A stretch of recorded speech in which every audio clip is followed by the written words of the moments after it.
Assalamu alaikum достор. Агая штатынан чоң салам. Мен өткөндө Теннесси штатына барып, сиздерге аукцион көрсөткөм, Мейнхейм деген. Ошондо көп мекендештер сурап калышкан. Бааларын айткан жоксуңар деп. Мен анда бааларын билген эмесмин, анткени мен машина алганы барган эмесмин. Азыр биздин үйдүн жанында бул жакта бир 4-5 дилер бар экен. Мен ошондо айткам, ошо аукциондогу көптөгөн машиналарды дилерлер алып, жууп тазалап туруп, үстүнө акча кошуп туруп, анан бул жактан элдерге сата беришет. Элдер 3 жылга, 4 жылга, 5 жылга ала беришет. Анча-мынча машиналарды көрөлү анда. Могул жерде GMC деген машина турат. Так, мунун баасы 69 000 экен. 2022 жылкы. GMC Sierra 1500 Limited деген машина экен. 2022 жылкы. Бул анда масло болуп саналат экен да, достор. 22 жылкы машина экен. Могул жерде GMC'ни абдан көтөрүп коюптур. Бул деген тоого охотага барганда абдан сонун болуш керек. Астын баарына көрүнүп турат, достор. Бул GMC деген 2022 жылкы 2500 дейт. GMC Sierra деген джип экен. Пикап. Мына булардын баары GMC'лар тизилип турат бул жакта. Түрлөрү менен экен. Мына бул жерде дилер турат. Бүйүк анан GMC автомашиналардын дилleri экен. Ушул жака каалаган адам келип, ичинде, салондун ичинде машина болсо, бул жакта тизилип турган машинанын каалаганын тандап, ичине кирип сүйлөшүп, кредит скорун текшеришет булар. Social Security номердин номерин алып, анан булар дагы дилерлер банктар менен договор түзүп коюшат. Бир кээ бир дилерлер 4-5 банк менен договор түзүп коет, анан силердин Social Security номериңерди аларга берсе, алар силердин историяңарды карап туруп, анан ошо алам деген машинага акча берет. Анан ошол акчаны 4-5 жылда төлөй берсе болот. Бул жакта дагы мына масло деп коет. Жапжаңы болгон бүйүк автомашиналар экен. Заводдон чыккан эле машиналар экен. Булар көптөрү бүйүк деген дилер да. Заводдон чыккан машиналар бул жака келет, анын арасына аукциондон алган машиналарын кое беришет. Бул жакта GMC автомашинасы турат. Ар жагында Subaru деген дилер бар экен. Азыр Subaruга дагы барып көрөбүз, достор. Мына бүйүк автомашинасы. Бул жерден азыр карды кечип эле ар жака өтөлү. Subaru дилеринин автомашиналарын карап көрөбүз. Мына бул жакта Subaru'лар турат.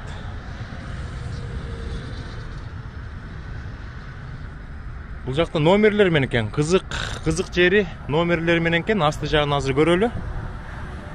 Булар дагы адамдардан да сатып алышат. Адамдардан сатып алып дагы бул жака коюп сата берет. Бул жакта мына Subaru автомашиналары, колдонулган автомашиналар экен. Анан кызык жери бул Subaru дилleri ар кайсы маркадагы машиналарды да сата берет, Subaru'дан тышкары. Мына бул жакта жалаң Subaru'лар тизилип турат. Бул жагында болсо Mazda'нын дилleri бар экен. Mazda автомашиналары. Мага кызык жери ошо терезелерине жазып коюшат кээ бирлери бааларын. Канчанча жылкы, баалары канча деп. Бул жактан чөтө бааларын көрбөй атам. Могул жерде Mazda машинасы турат. Сиздер эгер бул машинаны жактырып калсаңыздар, ичи тышын көрсөңүздөр болот. Бул Mazda'нын баасы $28.000 экен. 22 жылкы Mazda экен. 22 жылкы Mazda баасы $28.415 экен.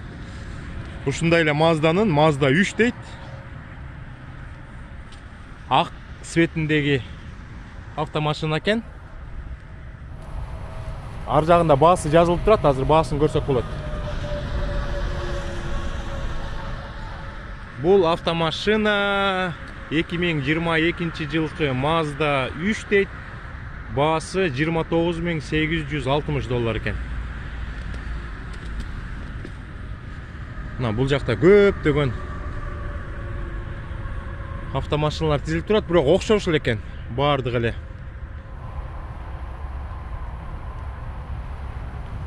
Могул жерде кичине башкачарактары турат. Бир машинасын көрөлү. Бул дагы 22 жылкы окшойт, абдан кооз жазалыптыр асты жагы. Азыр көрөбүз. Бул автомашина $32.995 экен. 2019 жылкы машина экен. Бул дагы окшош экен. Ар кандай цветтери, агы, карасы, күрөмү деп түзүп коюштур. Кийинкиси Lincoln деген диллер экен, бирок жакшы жери сыртка койгон машиналарынын сыртында бааларын жазып коюптур. Достор, азыр Lincoln диллеринин машиналарын көрөбүз. Lincoln дагы Америкада жашаган көп адамдарга жаккан американский машина. $39.985 деп баасын жазып коюптур. Өткөндө көп мекендештер бааларын айткан жоксуң деп калган, ошон үчүн өткөндө өтүп баратып трак менен ушул диллерде тизилип турган машиналарды көргөм. Астында баалар жазылып турган. Бул Jaguar деген машинаны коюп коюптур. Мыякта BMW турат. $67.985 экен.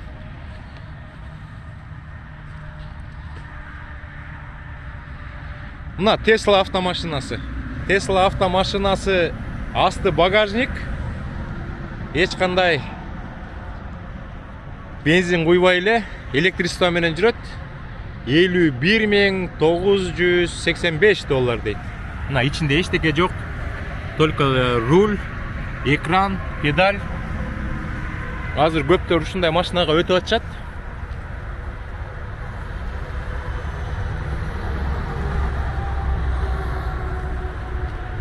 Tesla автомашинасы. Мына мыякта Lexus 350 турат.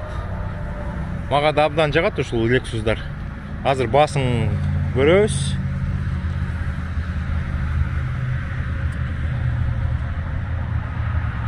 Так, бул 41.981 демекен. Бир цифрасын алып коюптур. 41.980 деп коелу.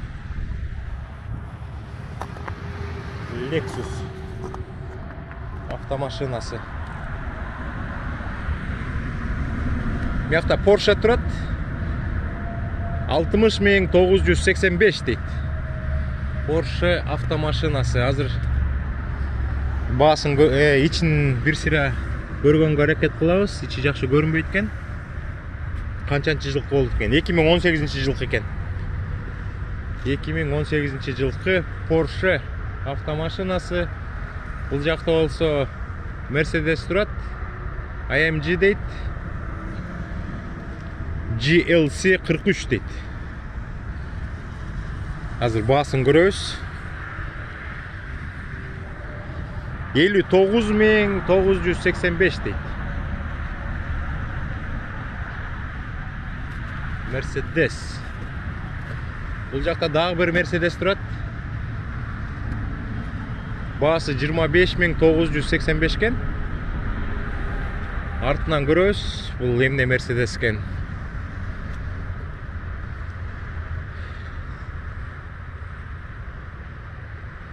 $300 дейт. C300. Бул жакта Dodge автомашинасы турат.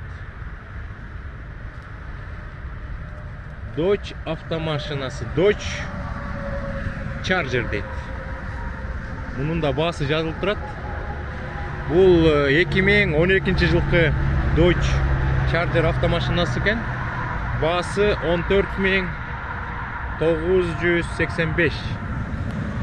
Dodge'ду дагы жактырган көп адамдар болот. Бул жакта Honda Odyssey турат. Баасы 19.985 экен.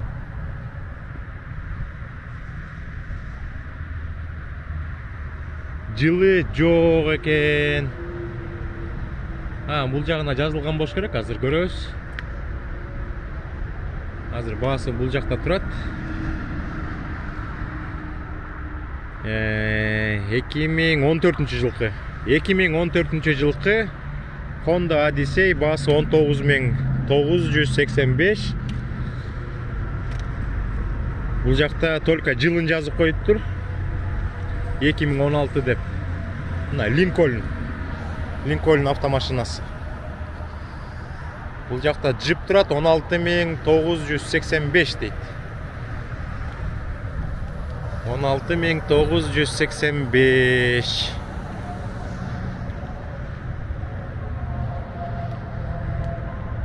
Mercedes GLS 450 дейт.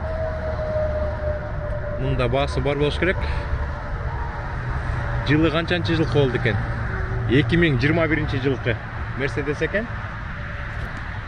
Баасы 91.985 дейт.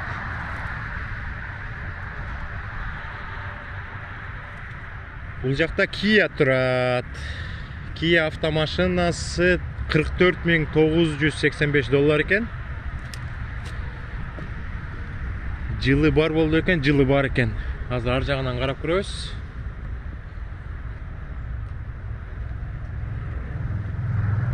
Канчанчы жылкы болду экен? Бул жакта азыр жазылып турат, 2020 жылкы экен. 2020 жылкы турат. Бул жакта дагы бир Ford турат. Бул сатыла турган машинабы же бул жакта бирөө айдаган машинабы билбейм. Азыр астын карап көрөбүз. Баасы жок болсо анда айдап жүргөн жок. Бул дагы сатыла турган, бирок баасы жок экен. Дилердин атын жазып коюптур. Мыякта Lincoln турат, сырты абдан кир экен, туз экен, айдалып келиптир. Мыякта Mazda турат. $19.985 деп Mazda автомашинасы турат. Жылын көрсөк, бул 2014 жылкы экен.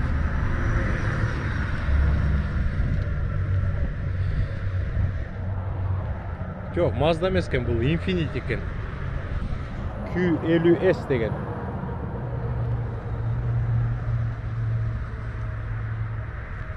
Так, мыякта дагы анча-мынча машиналардын баалары менен турат. Достор, азыр көрөлү.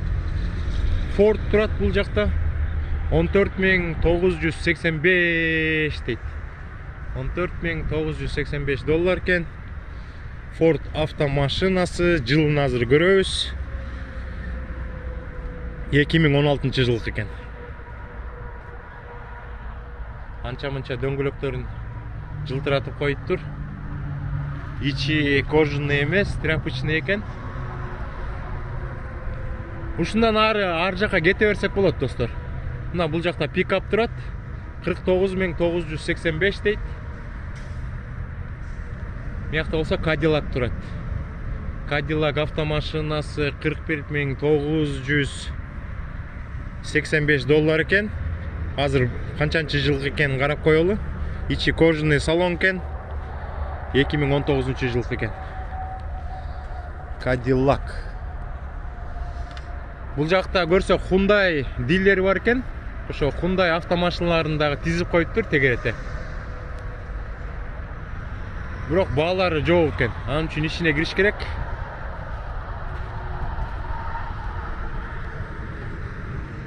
Мына көрдүңүздөр, өзүңүздөр көрдүңүздөр. Автомашиналарды. Hi, how are you, sir? Машиналарды бир сыра карап атсам, ичинен дилерден бирөө чыгып сурап атат. Машиналарды кайсы машинаны кааласаңыз, мен машинанын ачкычын алып чыгайын, ичин көрүңүз, айдап көрүңүз. Буларда дилерлер ошентип турат. Мен азырынча карап атам, анан кийинчерээк келем деп койдум. Бул жакта 2015 жылкы Nissan Altima турат. Баасын азыр көрөбүз, достор. Баасы $14,985 экен. Honda автомашинасы турат. Баасы $34,985. Бул жерде болсо Chevrolet турат. $29,985. Муякта дагы бир ак Honda $29,980. Бул жакта дагы бир Cadillac турат. $29,985.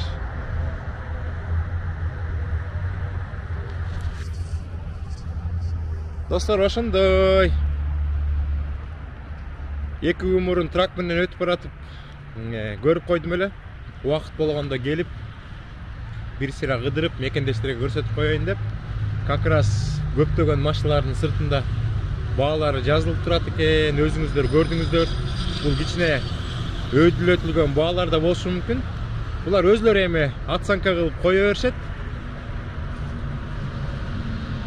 Кээ бирөөлөрүн адамдардан сатып алган, кээ бирөөлөрүн аукциондон алып келген, кээ бир жаңы машиналары бул заводдон келген.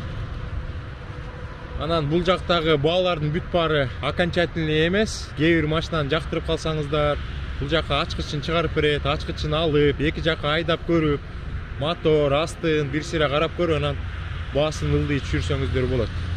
Например, 29,850 деген машинаны может сүйлөшсө 27-26га чейин берип калышы мүмкүн. Ошондой кичинекей трип болду машиналарды кыдырмай. Анда үйдү көздөй кеттик, достор. Бул жакта Lincoln, Hyundai, Mazda, Subaru, тиякта дагы Chevrolet деген дилерлер турат, достор.